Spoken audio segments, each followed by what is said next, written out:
शौकत खानम के साथ एक नाम जुड़ा है, इमरान खान साहब का। नाम तो अस्पताल के साथ खान साहब का है जी। हम खान साहब की टीम का बड़ा रोल है जी, बिल्कुल, और ये खान साहब खुद भी कहते हैं। कई दफ़ा पॉलिटिकल अटैक्स आए, लेकिन हर सूरत में अल्लाह ताला ने हमें सुरखरू किया। शौकत खानम हॉस्पिटल का नाम लें तो जहन में दो नाम ना आए, ऐसा तो मुमकिन ही नहीं है। शौकत खानम के साथ एक नाम जुड़ा है, इमरान खान साहब का, और दूसरा जो बहुत मोहतरम नाम है वो है प्रोफेसर फैसल सुल्तान। प्रोफेसर फैसल सुल्तान इस वक्त हमारे दरमियान मौजूद हैं। हम फैसल सुल्तान साहब से पूछेंगे कि शौकत खानम को कामयाब अदारा, जदीद तरीन इलाज गाह और वो सारी सहूलतें जो लोग अमेरिका, बरतानिया, यूरोप जाके हासिल करते हैं, ये सारी सहूलतें आपने पाकिस्तान में फराहम की हैं, क्या कहेंगे इस पर? एक तो बहुत शुक्रिया आपकी बहुत काइंड इंट्रोडक्शन का।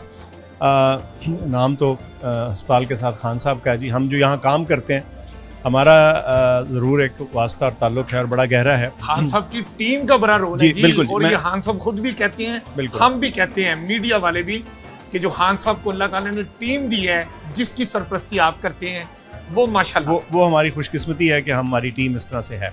अच्छा, इसमें देखिए ये सारी चीज़ें इकट्ठे करना, लोग काबिल लोग जो एक मेयार के मुताबिक चलें, दयानत से काम करें और अपनी बेस्ट पॉसिबल जो उनकी काबिलियत है वो उसको टेबल पे लाएं। एक, दूसरा सामान, तीसरा सिस्टम्स, इन सारी चीज़ों को जब जोड़ के एक अंडर वन रूफ लाएं तो ये सारी चीज़ मुमकिन हो जाती है। जब ये नहीं बना था शौकत खानम, तो बहुत से लोगों का ख्याल था कि इस तरह का इदारा पाकिस्तान जैसे तरक्की पजीर मुल्क में हो नहीं सकता।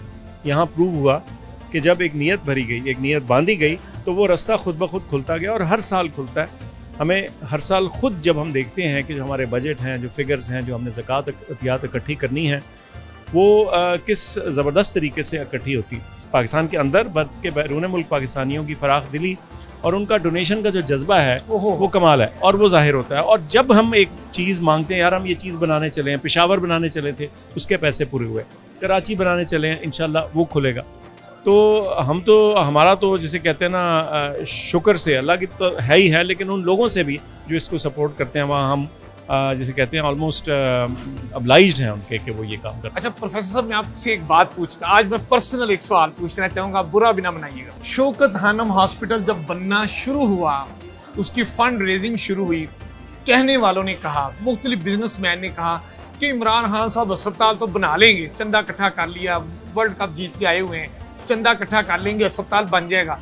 लेकिन ये अस्पताल जितना महंगा यहाँ इलाज है और ये मुफ्त इलाज फराहम करना चाहते हैं, ये चल नहीं सकेगा, ये अपने अखराजात पूरे कर नहीं सकेगा। तो ये जो अखराजात पूरे नहीं कर सकेगा और अखराजात पूरे कर दिखाए, ये कैसे मुमकिन हुआ?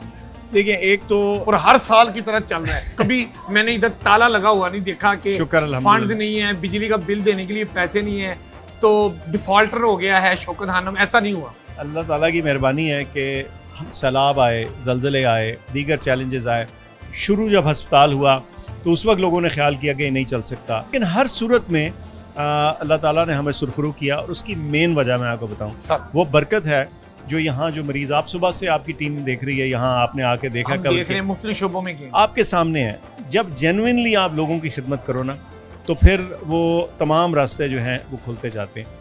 कोई मैजिकल सोल्यूशन नहीं है जी, सच में अगर आप मुझसे पूछें कि कोई ऐसा कोई जादुई रास्ता, नहीं, ऐसा नहीं है। तो डॉक्टर आसिम ने आपको बताया, एक कारकर्दगी है मेयार की, और दूसरा गरीब आदमी के साथ वो बर्ताव। देखिए, मेडिकल इलाज तो एक चीज़ है, हम समझते हैं कि गरीब आदमी के साथ जो बर्ताव है वो इस इदारे में अच्छा होना चाहिए। कहीं हमें कमी महसूस हो, हम उसके पीछे पड़ जाते हैं।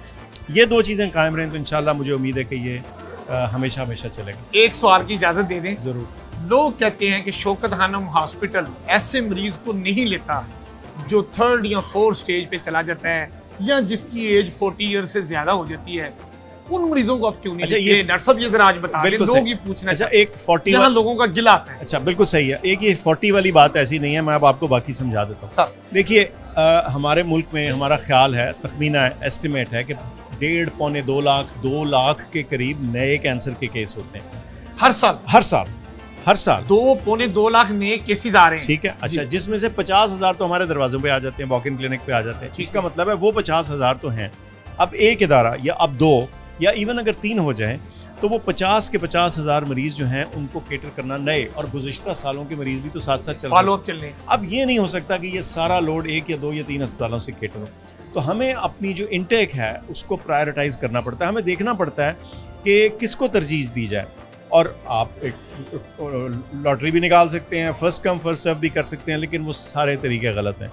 जो तरीका हमने अडॉप्ट किया और बड़ी सोच विचार के बाद और बड़ा ये देखने के बाद कि जो हमें लोगों ने डोनेशन दिया उसका बेहतरीन मसरफ किस तरह हो सकता है, तो एक ही चीज़ समझ आई, ये देखा जाए कि वो कौन से मरीज़ हैं, वो कौन से मर्ज़ हैं जिनका इलाज हम कर सकते हैं ज़बरदस्त तरीके से, हाई क्वालिटी के मुताबिक, बेस्ट आउटकम के मुताबिक, और उनको प्रायोरिटी दी जाए। अब इस सूरत में ये बात दुरुस्त है कि हमें बहुत से मरीज़ों से माजरत करनी पड़ती है, कहीं और रेफ़र करना पड़ता है और हमें बड़ी तकलीफ होती है।